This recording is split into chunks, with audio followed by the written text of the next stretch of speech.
Hurricane Ian continues to move across Florida. Some Dayton residents have found themselves in its path.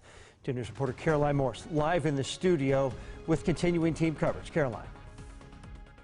Well, John, as I was talking with some families who are stuck in the middle of this hurricane, I could hear the sheer panic in their voices. Even as I was asking them questions, the signal kept dropping out, and they said tonight is going to be a long, stressful night.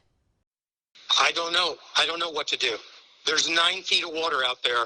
I can't go anywhere. It starts flooding in here. I don't know what to do. I don't have a boat. There is no electricity. That went out 3 hours ago. Retired WDTN photographer Neil Black now lives in Florida and has found himself in the path of Hurricane Ian. He sent 2 News these videos from the view of his porch, bracing for what's to come next. Now, even speaking over the phone with him was very difficult. The car is gone.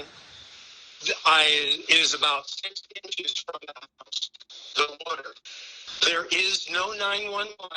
Troy resident Robert Dixon was visiting his niece in West Palm when Ian hit the coastline. Although they are out of the hurricane's path, they are still preparing for things to take a turn. We're going to hunker down and have some food. We went out and bought a bunch of food day before yesterday, so just in case, and just hang until hopefully I leave on Saturday. Hopefully, I don't know if that's going to happen.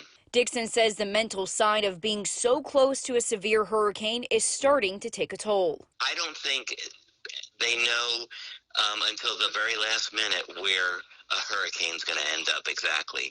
They have their specifications, but where the hurricane's going to end up exactly, I don't think they know that until it's actually there. My call with Neil eventually failed several times, but he is prepared to hunker down and wait out Hurricane Ian.